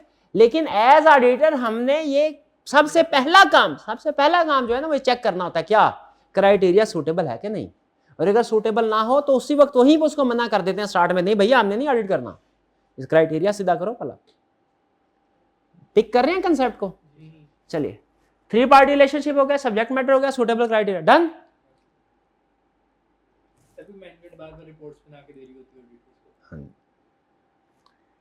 फिर है एविडेंस। एविडेंस क्या है? अच्छा, हम हमारे प्रोफेशन में ना अक्सर दूसरे प्रोफेशनल की एग्जांपल्स भी हम फिट करते रहेंगे। एक प्रोफेशन है हमारा वकालत का, जुडिशरी का। उसमें आपने कभी सुना तमाम सबूतों और गवाहों के बयानात की रोशनी में अदालत इस नतीजे पे पहुंची है कि मुजरिम को फांसी दे दी जाए। तो उसमें ना मेरा ख्याल ये है कि ऐसे होता है, अदालत कहता है भाई ये तो शक्ल से ही मशकूक नजर आ रहा है, इसको सबूत गवाहों के बयानात होते रहेंगे बाद में, पहले इसको फांसी तो लगाओ। ऐसे होता है क्या? अदालत किस बेस पे फैसला देती है? आपने अक्सर देखा होगा कि बाज़ औक़ात सारी दुनिया को पता होता है, वह अंदाजा होता है कि ये बंदा मुजरिम है, अदालत को छोड़ देती है। एविडेंस नहीं मिलता। एविडेंस नहीं मिलता। हमारे एक फर्म में हमारे सीनियर थे, वो एक बात कहा करते थे, वो किसी किताब में नहीं लिखी हुई, किसी किताब में लिखी, कमाल का कंसेप्ट था। प्रैक्टिस में जो लोग होते हैं उनका अपना हिसाब होता है, अपना लेवल है। कहते थे Whatever is reported should be spotted, के ऑडिटर ने अपनी रिपोर्ट में जो भी लिखना है उसके पास उसका स्पोर्टिंग एविडेंस होना चाहिए। बगैर तहकीक के कोई बात आप प्रोफेशनल है आपके मुंह से नहीं निकलनी चाहिए। बाज़ का तो लोग ऐसे कमेंट्री कर रहे होते हैं जैसे पता नहीं खुद ही सियासतदान भी खुद ही हैं, फौजी भी खुद ही हैं, वकील भी खुद ही है, डॉक्टर भी खुद ही है, वो हर मर्ज का इलाज बता देते हैं। लाहौर पे जैसे समंदर में पता किया था इंडिया ने। ऐसे आपने एज प्रोफेशनल जिंदगी में असूल याद रखे, जिस चीज के बारे में आप श्योर नहीं है ना वो बात आपके मुंह से ना निकले, ठीक है। एविडेंस क्या है? अब देखें ऑडिटर की जिम्मेदारी क्या है, उसने फाइनेंशियल स्टेटमेंट्स के बारे में कंक्लूजन देना है। क्या कंक्लूजन? कि वो ठीक है कि गलत है। तो क्या मैनेजमेंट में एक सीएफओ है, सीईओ है, सर पे टोपी, दाढ़ी, तस्बीह हाथ में हर वक्त, 5 वक्त का नमाजी, सिर्फ ये देख के कह दे ये कभी फ्रॉड कर नहीं सकता, ये चार्टर्ड अकाउंटेंट है, बहुत ही ईमानदार है, ये 5 वक्त का नमाजी है, इसने जो फाइनेंशियल स्टेटमेंट बनाई है वो बेहतरीन होगी, बगैर चेक किए वो कह दे शेयर होल्डर को कि फाइनेंशियल स्टेटमेंट ठीक है, कहना चाहिए कि नहीं? कब करना चाहिए? फिर कब कहना चाहिए? क्रॉस वेरीफाई करने का। ये क्रॉस वेरीफाई करना एविडेंस कहलाता है। एविडेंस क्या है? Evidence is the information obtain by auditor. हर वो इंफॉर्मेशन जो ऑडिटर हासिल करता है, किस लिए? To reach at conclusion on which auditors opinion is based. Evidence क्या है? एविडेंस हर वो इंफॉर्मेशन है, information used by practitioner in arriving at conclusion on which report is based. यानी अपनी रिपोर्ट में जो भी कंक्लूजन देना है, रिपोर्ट के अंदर ऑडिटर क्या कंक्लूजन देगा? दो ही कंक्लूजन होते हैं, तो फाइनेंशियल स्टेटमेंट ठीक है या गलत है। तो जो भी कंक्लूजन दे रहा है उसकी बेस में उसके पास सबूत होना चाहिए। उस सबूत, उस इंफॉर्मेशन को हम कहते हैं एविडेंस। जैसे जज जो है ना, वो हमेशा क्या करता है? जब भी फैसला देता है क्या करता है? तमाम सबूतों और गवाहों के बयानात की रोशनी, ये जो सबूतों और गवाहों के बयानात है, ये क्या है? एविडेंस है। तो जज फैसला देने से पहले एविडेंस हासिल करता है। एज ऑडिटर हमें भी फैसला देने से पहले एविडेंस हासिल करना चाहिए कि नहीं करना चाहिए? करना चाहिए। अच्छा, और जज जो है ना, उसको अगर एविडेंस सफिशिएंट एप्रोप्रिएट मिले फिर फैसला देता है, वरना कभी कभी आपने ये भी सुना होगा ना काफी सबूतों की बुनियाद पे मुलजिम को बरी कर दिया गया। जब सबूत ना काफी होते हैं ना, यानी सफिशिएंट नहीं होते, तो फिर फैसला नहीं दिया जाता, फिर क्या किया जाता है, बरी के केस डिसमिस किया जाता है। तो यहां पे भी याद रखें, एविडेंस होना भी जरूरी है, और एविडेंस के नीचे अगली लाइन देखें, evidence should be sufficient and appropriate.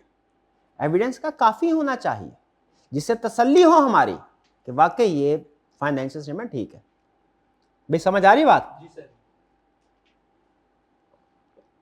तो मुझे बताइए, आपने फाइनेंशियल स्टेटमेंट की वेरिफिकेशन करनी है, एविडेंस होना जरूरी है कि ऑप्शनल है? जरूरी है। चले अब जरा इससे हटके गपशप करते हैं। आपको पता थोड़ी बहुत हम गपशप भी करते होते हैं। आप वेरिफिकेशन करें, मैं आपके सामने डिफरेंट एरियाज ऑफ, अभी मैंने सिखाया कुछ नहीं है, लेकिन मैं आपकी कॉमन सेंस टेस्ट करना चाहता हूं। मैं आपके सामने एरिया ऑफ फाइनेंशियल स्टेटमेंट रखूंगा, आपने मुझे बताना है कि आप इसको कैसे वेरीफाई करेंगे, इसका एविडेंस क्या होगा। सेल्स वेरीफाई करनी है, इसका एविडेंस क्या होगा, सेल्स, सेल इनवॉइसेस, बेहतरीन। परचेजेस को वेरीफाई करना है, परचेज इनवॉइसेस, परचेज एग्रीमेंट, बेहतरीन यार, बेहतरीन। अच्छा, थोड़ा एग्जांपल को मुश्किल करता हूं, रेंट एक्सपेंस वेरीफाई करना है, rental agreement, transaction,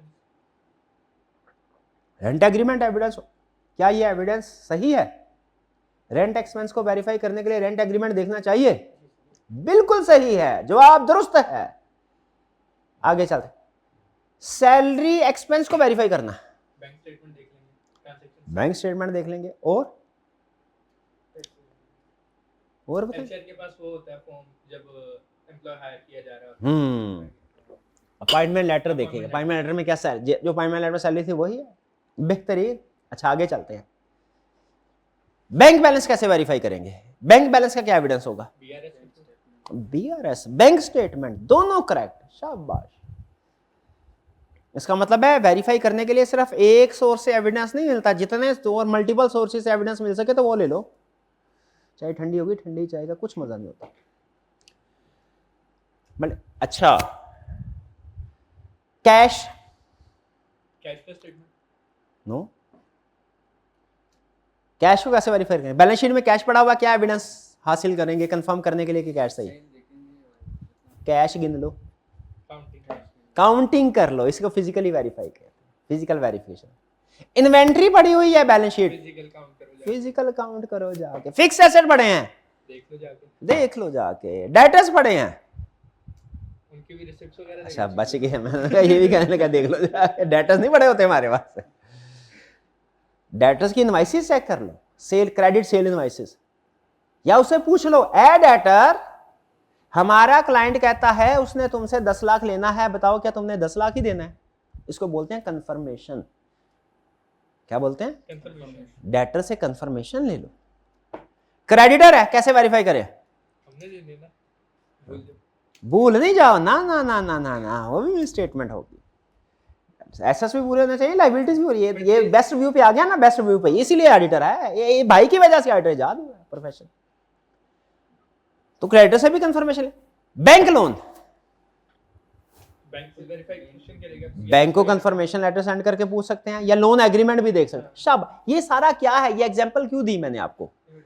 evidence. Electricity expense कैसे वेरीफाई होगा? ये एविडेंस है, सारा एविडेंस है। शाबाश, सिखाया नहीं फिर भी आपने बता दिया, गुड। तो 4 हमारे एलिमेंट हो गए, कौन कौन से? 3 party relationship, subject matter, suitable criteria, evidence. 5वां एलिमेंट मैं नहीं बता रहा क्योंकि वो सबसे अहम है प्रैक्टिकली। गैस करें कौन सा?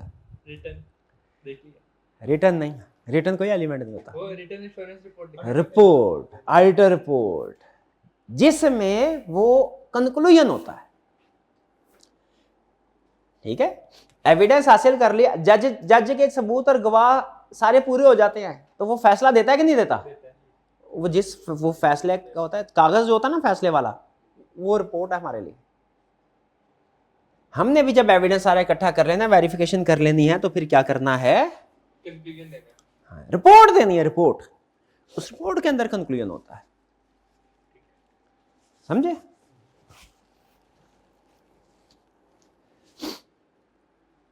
रिपोर्ट के अंदर और भी बहुत सी चीजें होती है। रिपोर्ट ऐसा ही है जैसा आपका रिजल्ट कार्ड, पेपर दिया उसके बाद रिजल्ट आया, पेज आता है ना एक,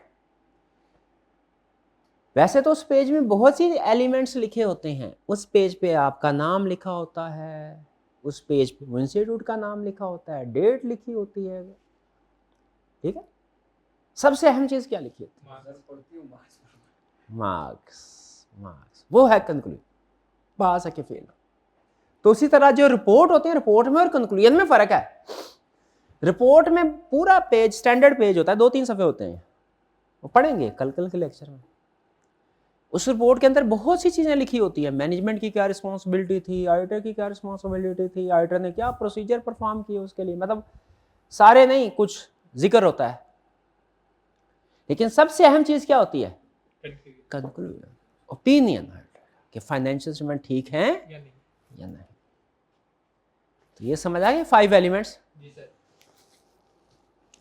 आइए अब दोबारा जरा एश्योरेंस एंगेजमेंट की डेफिनेशन को पढ़ते हैं। अब देखते हैं अब हमें समझ आती है कि नहीं। कहता है assurance engagement means an engagement in which A practitioner मतलब ऑडिटर ऑब्टेन्स एविडेंस, जो एविडेंस हासिल करता है। प्रैक्टिशनर क्या करता है? एविडेंस हासिल करता है। प्रैक्टिशनर ऑब्टेन्स एविडेंस किसके बारे में? अबाउट वैल्यूएशन कहते हैं वेरिफिकेशन करने को। अबाउट वैल्यूएशन यानी वेरिफिकेशन करनी है किसकी? सब्जेक्ट मैटर की, यानी फाइनेंशियल स्टेटमेंट की वेरिफिकेशन। एश्योरेंस एंगेजमेंट एक ऐसी एंगेजमेंट है जिसमें ऑडिटर एविडेंस हासिल करता है, वो वेरीफाई कर रहा होता है किस चीज का? सब्जेक्ट फाइनेंशियल स्टेटमेंट को वेरीफाई कर रहा होता है अगेंस्ट सूटेबल क्राइटेरिया के फाइनेंशियल स्टेटमेंट IFRS के मुताबिक बनी है कि नहीं बनी, एंड एक्सप्रेसेस हिज कंक्लूजन, और फिर वो अपना ओपिनियन, अपना कंक्लूजन देता है रिपोर्ट की शक्ल में। किसको देता है? Enhance confidence of intended user को, ताकि उनका कॉन्फिडेंस बढ़े। किस चीज के बारे में कॉन्फिडेंस बढ़े? फाइनेंशियल स्टेटमेंट्स के बारे में।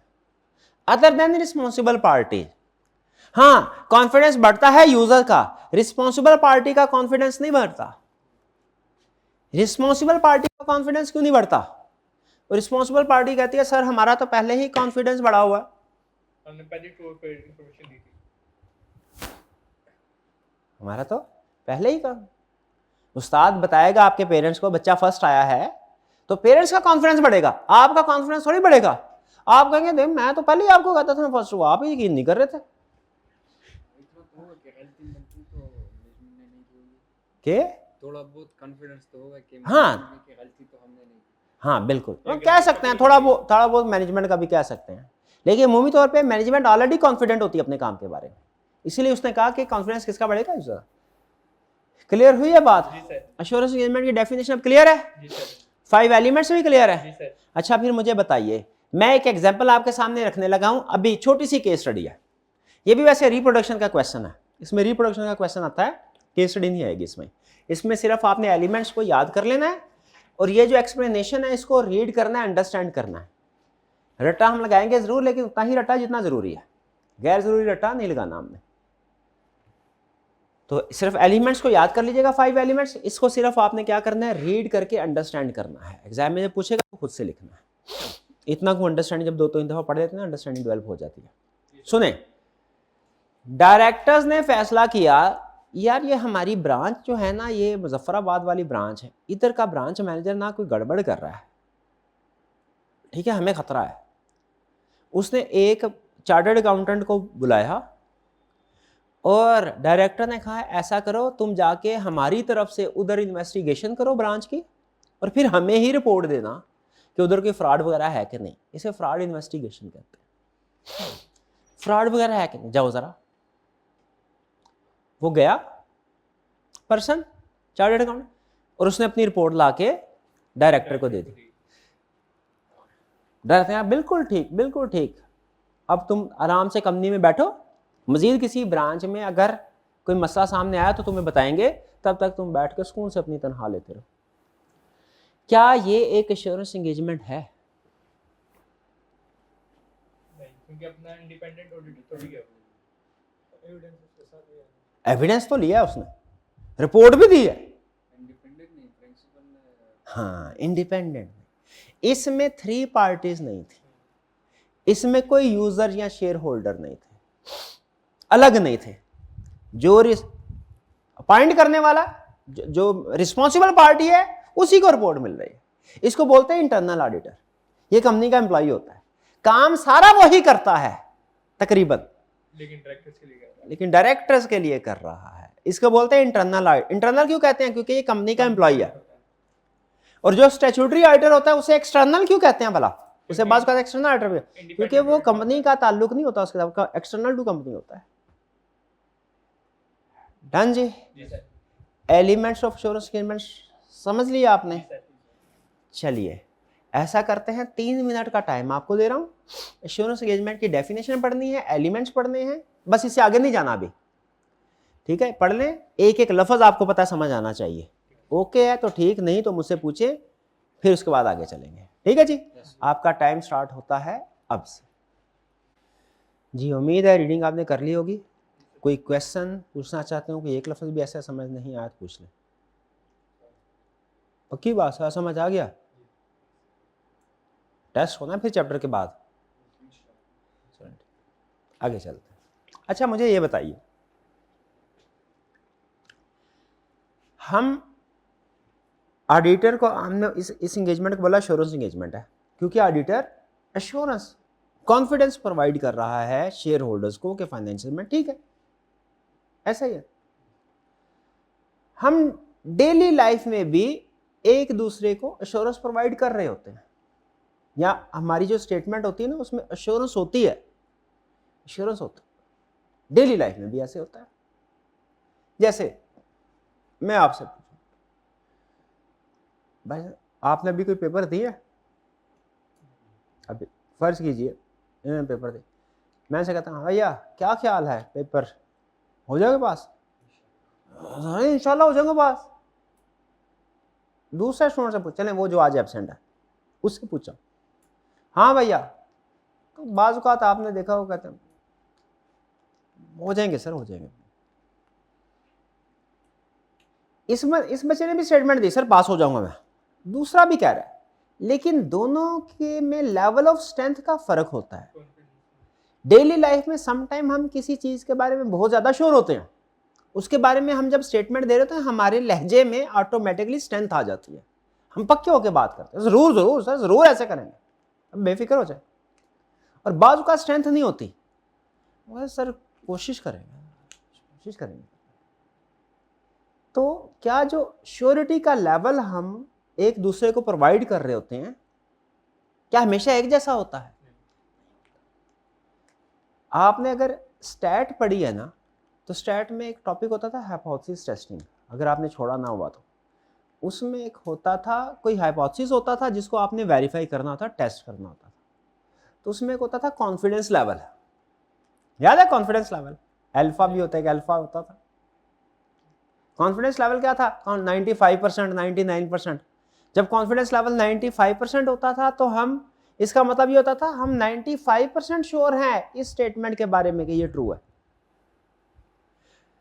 जब कॉन्फिडेंस लेवल 99% है तो हम 99% श्योर होते थे उस स्टेटमेंट के बारे में कि ये ट्रू है। उसी तरह याद रखें, ऑडिटर भी, जिस तरह हम डेली लाइफ में जो स्टेटमेंट देते हैं, किसी स्टेटमेंट के बारे में हम ज्यादा श्योर होते हैं, किसी के बारे में कम। मैं आपसे कहता हूं भाई, आप क्या इस अटेम्प्ट में, जो अटेम्प्ट आ रही है, क्या इसमें पास होंगे? अच्छा अब एक चीज नोट कीजिएगा, जिस बच्चे ने जितनी ज्यादा मेहनत की होगी, जितने ज्यादा प्रोसीजर परफॉर्म किए होंगे, जितनी ज्यादा प्रैक्टिस की होगी, वो उसका श्योरिटी का लेवल उतना ज्यादा होगा, और जिसने कम की होगी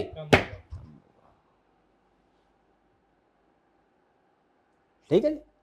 उसी तरह याद रखें, क्या दुनिया में जो ऑडिटर्स शेयर होल्डर्स को अश्योरेंस प्रोवाइड करते हैं ना प्रोवाइड, क्या उसका लेवल एक ही तरह का होता है? इसका जवाब नहीं, उसके डिफरेंट टाइप्स हैं। इसका मतलब है दुनिया में टाइप्स ऑफ एश्योरेंस एक नहीं है, डिफरेंट है।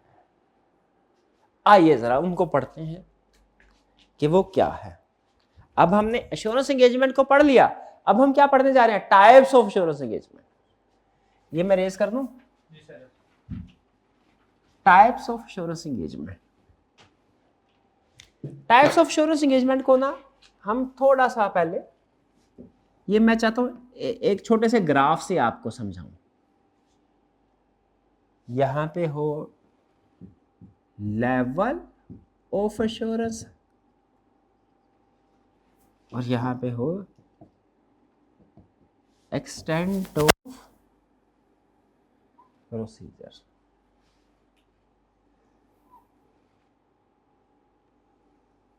एक सिर्फ समझाने के लिए रफ सा, 2 3, ये आपके सिलेबस का हिस्सा नहीं है, सिर्फ इसका मतलब कंसेप्ट समझाना, कंसेप्ट समझ आए तो उसको उड़ा दीजिएगा। लेवल ऑफ इंश्योरेंस, 3 तरह के लेवल मैंने आपके सामने ड्रॉ किया। एक है जी, इसको बोलते हैं लगभग 70%, एक है लगभग 95% और एक है 100%।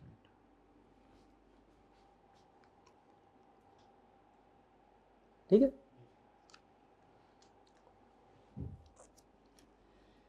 हमारा क्लाइंट आया, हम अपने ऑफिस में बैठ आगे कहने का सर शेयर होल्डर है, सर हमारी शेयर होल्डर आके हमें बता रहे हैं हमारे ऑफिस में, सर हमारी फाइनेंशियल स्टेटमेंट्स पे एश्योरेंस प्रोवाइड कीजिए। हमने कहा ठीक है जी, कर देते एश्योरेंस प्रोवाइड। यानी आप ये चाहते हैं हम आपकी फाइनेंशियल स्टेटमेंट्स को वेरीफाई करें और उसके बाद बताएं कि ये ठीक है कि इसमें कोई गड़बड़ है। बिल्कुल ठीक है। अब हमने पूछा सर आप बताइए a shareholder, a representative of shareholder, आप बताओ कि आपको कितने % एश्योरेंस चाहिए? 70%, लगभग 95% या 100%? अगर 70% एश्योरेंस चाहिए, इसका मतलब क्या? उसने पूछा सर इसका मतलब क्या? मतलब हमने कहा 70% एश्योरेंस का मतलब है कि अगर आप कहते हैं ना 70% एश्योरेंस चाहिए, तो हम लगभग समझे फाइनेंशियल स्टेटमेंट्स में 70% के लगभग काम करेंगे। कितना काम करेंगे? 70%। हम प्रोसीजर परफॉर्म करेंगे, प्रोसीजर परफॉर्म करने से एविडेंस मिलेगा, एविडेंस से एश्योरेंस मिलेगी। मोर प्रोसीजर, मोर एविडेंस, मोर एश्योरेंस। जब 50% तक टेस्टिंग कर लेंगे तो क्या काम रोक देंगे, खत्म कर लेंगे? नहीं, क्योंकि अभी सफिशिएंट एप्रोप्रिएट एविडेंस नहीं हुआ। सफिशिएंट एप्रोप्रिएट एविडेंस कब होगा? 70। मजीद प्रोसीजर, मोर एविडेंस, मोर एश्योरेंस, मोर प्रोसीजर, मोर एविडेंस, मोर एश्योरेंस। 70% पे जब हम आ जाएंगे तो हम कहेंगे हाँ अब एविडेंस सफिशिएंट एप्रोप्रिएट हो गया। इसका मतलब क्या है? हम इसमें जो स्टेटमेंट देंगे हम कहेंगे हम 70% श्योर हैं कि फाइनेंशियल स्टेटमेंट ठीक है।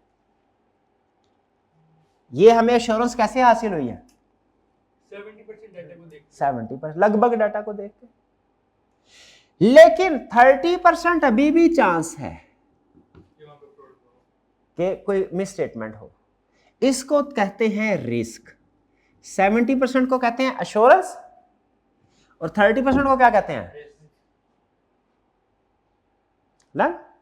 अगर वो रिप्रेजेंटेटिव कहे सर मुझे 95% एश्योरेंस लेवल चाहिए, हम कहेंगे ठीक है, एग्रीमेंट कर ले। एग्रीमेंट किया, क्या करेंगे? प्रोसीजर परफॉर्म करना शुरू करेंगे। एश्योरेंस कैसे आती है? प्रोसीजर परफॉर्म करेंगे। मोर प्रोसीजर, मोर एविडेंस, मोर एश्योरेंस, मोर प्रोसीजर, इसको याद बोले जरा, बोले मोर प्रोसीजर, मोर एविडेंस, मोर एश्योरेंस, मोर प्रोसीजर, मोर एश्योरेंस। 70% पे आके क्या रोक देंगे काम? क्यों? अभी एविडेंस सफिशिएंट एप्रोप्रिएट नहीं हुआ, क्योंकि पिछले एंगेजमेंट में तो हो गया था वो 70% वाला सब। हाँ, वो एंगेजमेंट हो। इसका मतलब है एविडेंस कब सफिशिएंट एप्रोप्रिएट होगा, ये एंगेजमेंट टू एंगेजमेंट वेरी करता है। मोर प्रोसीजर, मोर एविडेंस, मोर एश्योरेंस, मोर प्रोसीजर, मोर एविडेंस, मोर एश्योरेंस। 95% पे पहुंच गए। अब बताइए, अब क्या काम खत्म कर दे? 5% रिस्क और 95% हाँ जी, ये 95%, 5% अभी भी रिस्क है। क्या रिस्क है? इसमें भी मिसकम्युनिकेशन हुई हो। कि कोई मिस स्टेटमेंट हो सकता है। और अगर रिप्रेजेंटेटिव कहे सर 100% एश्योरेंस प्रोवाइड करो, हमने कहा ये नहीं हो सकता, इसका सिर्फ जिक्र होता है किताबों में। 100% एश्योरेंस को कहते हैं 100% को एब्सोल्यूट एश्योरेंस। इसका टेक्निकल नाम क्या है? Absolute assurance. ठीक है, किताबों में परसेंटेजेस नहीं लिखी हुई, इनके नाम लिखे हुए हैं। जो 70% वाली एश्योरेंस होती है ना, इसको हम कहते हैं लिमिटेड एश्योरेंस। क्या बोलते हैं? 95% वाली एश्योरेंस को बोलते हैं हम रीजनेबल एश्योरेंस। और भी नाम है, रीजनेबल एश्योरेंस में बोलते हैं। और 100% वाली को एब्सोल्यूट एश्योरेंस। एब्सोल्यूट एश्योरेंस कभी नहीं प्रोवाइड कर सकते। इसका मतलब है हम दो तरह की एश्योरेंस प्रोवाइड कर सकते हैं। कौन कौन?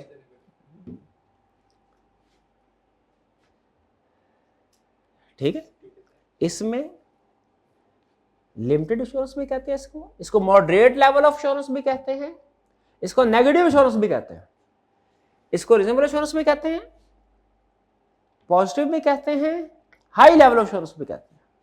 ये जो एश्योरेंस है ये हम 100% श्योर होंगे कि इसमें कोई ना ना ना ना 100% एश्योरेंस हम कभी भी दे, इवन रीजनेबल एश्योरेंस में भी आप गारंटी नहीं दे सकते कि फाइनेंशियल स्टेटमेंट 100% करेक्ट है।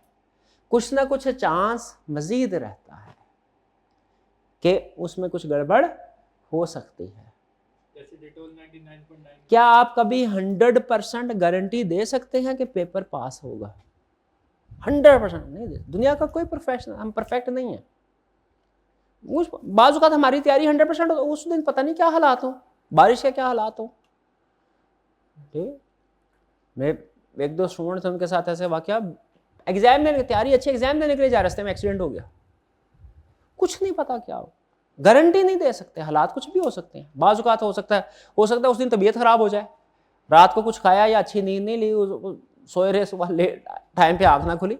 बहुत सी मल्टीपल रीज़न हो सकती हैं, सिर्फ प्रिपरेशन थोड़ी डिपेंड करती है सक्सेस पे।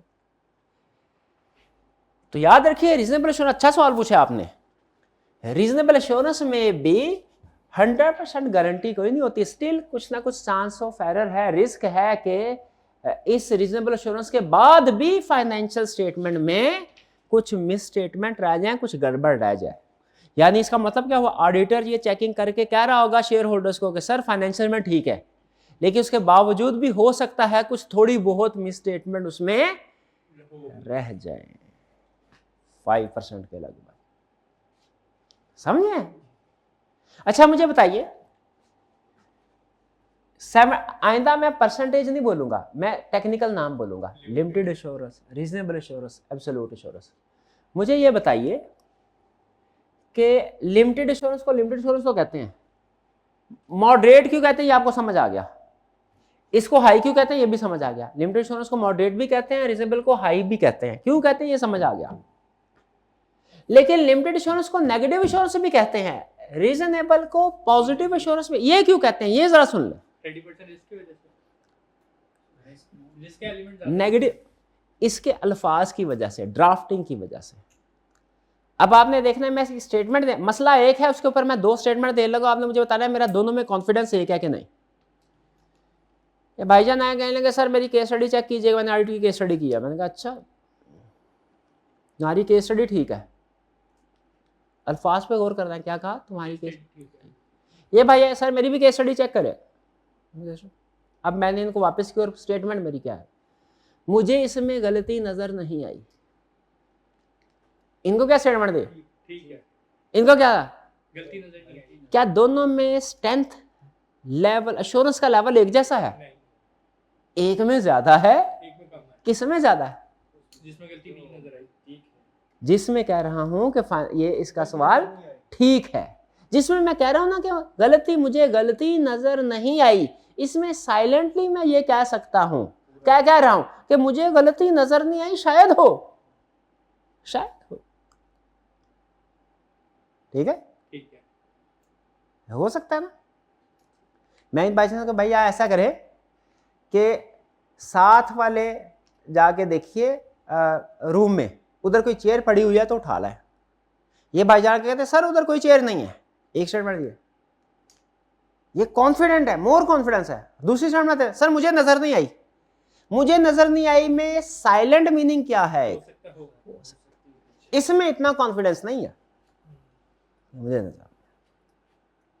समझ? तो ये जो अल्फाज होते हैं ना, अब ऑडिटर ना अपनी रिपोर्ट में दो तरह के अल्फाज इस्तेमाल करता है। आपने मुझे बताना है किस केस में कौन से वाले अल्फाज यूज होते हैं। एश्योरेंस एंगेजमेंट कितनी तरह की है? 2 तरह की। बोले कितनी तरह के? कौन सी? रीजनेबल एश्योरेंस एंगेजमेंट और limited assurance. Reasonable assurance engagement ऐसी एंगेजमेंट होती है जिसमें रीजनेबल एश्योरेंस प्रोवाइड की जाती है, इसमें प्रोसीजर भी ज्यादा परफॉर्म होते हैं, एविडेंस ज्यादा होता है। लिमिटेड एश्योरेंस में लिमिटेड एश्योरेंस प्रोवाइड की जाती है, इसमें एविडेंस क्या होता है? कम, प्रोसीजर भी क्या होते हैं? कम। अब अल्फाज सुनिए और आपने मुझे बताना है कि कौन से अल्फाज है। दोनों स्टेटमेंट आपके सामने रखना हूं, आपने बताना है पहले वाली कौन सी थी और दूसरे वाली स्टेटमेंट कौन सी है। दोनों स्टेटमेंट पहले सुननी है, फिर दोनों के बाद जवाब देना है। पहली statement, in our opinion financial statements give true and fair view. एक स्टेटमेंट यह है। दूसरी स्टेटमेंट सुने, based on our review nothing has come to our attention that causes us to believe that financial statements do not give true and fair view. पहले मैं क्या कह रहा हूं? Financial statement true and fair view present कर रही है। दूसरे में क्या कह रहा हूं? हमें किसी ऐसी चीज का पता नहीं चला कि जिससे हमें लगे कि फाइनेंशियल स्टेटमेंट्स गलत हैं। इनडायरेक्टली इसको सिंप्लीफाई करेंगे ना, इसका सिंप्लीफाई करके मतलब इसका ये निकलता है कि फाइनेंशियल में ठीक है, लेकिन घुमा के बात कर रहा, घुमा के बात कर रहा। सवाल ठीक है, इस सवाल में मुझे गलती नजर नहीं आई। सिंप्लीफाई करें ना, दोनों का मतलब लगभग एक ही मिले, लेकिन फर्क किस चीज का है? कॉन्फिडेंस का, लेवल ऑफ स्ट्रेंथ का। यही फर्क इधर होता है कि हम जो प्रैक्टिशनर 2 तरह की इंश्योरेंस प्रोवाइड कर रहा है, कौन कौन सी? लिमिटेड और रीजनेबल। और गैस करें ये कौन डिसाइड करता है कि प्रैक्टिशनर यानी chartered accountant reasonable assurance provide करेगा किसी एंगेजमेंट पे कि लिमिटेड? ये फैसला किसका होता है? शेयर होल्डर बताएगा। ये चीज, ये हुई ना बात, ये आया मजा। शाबाश शाबाश, क्लियर हो गए? देखिए यही कह रहे हैं, एक लिमिटेड इंश्योरेंस है जिसमें, अच्छा ये अल्फाज आपने रट्टा लगा लेने, ये आपको समझने समझाने में थोड़े से मुश्किल पेश, ये आपको आसानी से समझ आ जाएगा रीजनेबल इंश्योरेंस। ये ना थोड़ा घुमा के हैं, घुमा के। Based on our view nothing has come to our, लेकिन आपको नथिंग से पता चल गया कि घुमा के बात कर रहा है, सीधी बात नहीं कर रहा, घुमा के बात कर रहा है। Nothing has come to our attention that causes us to believe that these financial statements do not give true and fair view. ठीक है, ऑफ ब्ला ब्ला ब्ला, आगे फॉर्मेलिटी के। और इसमें जो अहम चीज है ना वो ये देखिए, टाइप्स ऑफ इंश्योरेंस एंगेजमेंट में कह रहा है 2 टाइप्स है, लिमिटेड इंश्योरेंस है, रीजनेबल। एब्सोल्यूट इंश्योरेंस का जिक्र नहीं किया। क्यों नहीं किया? एग्जिस्ट नहीं, वो प्रोवाइड ही नहीं करते। क्यों नहीं करते ये कभी आगे आएगा तो मैं आपको बताऊंगा क्यों नहीं प्रोवाइड करते। इसकी 1 वर्ड आंसर पता है क्या है कि एब्सोल्यूट इंश्योरेंस क्यों नहीं प्रोवाइड करते? तो दुनिया में कोई भी पर्सन परफेक्ट नहीं है। आप कोई सा भी काम कर ले दुनिया का, ऑडिट छोड़े, कोई सा भी प्रोफेशन कर लें, मेडिकल में चले जाएं, डॉक्टर 100% गारंटी देते हैं ऑपरेशन कामयाब होगा। वकालत में चले जाएं, क्या वकील 100% गारंटी देता है केस मैं जीतूंगा? टीचिंग में चले जाए, टीचर 100% गारंटी देता है मेरे से पढ़ो तो पास हो जाऊंगा? नहीं। सबको पता भाई हम इंसान है, इंसान खता का पुतला है, गलती हो जाती है। कोई दुनिया में परफेक्ट नहीं है, ना मैं परफेक्ट हूं ना आप परफेक्ट है। ठीक है, तो इसलिए एब्सोल्यूट इंश्योरेंस तो भूल जाएं। बाकी कुछ इसकी और रीजन भी है जो कभी आएंगे तो हम पढ़ेंगे, इसे इनहेरेंट लिमिटेशंस ऑफ ऑडिट बोलते हैं।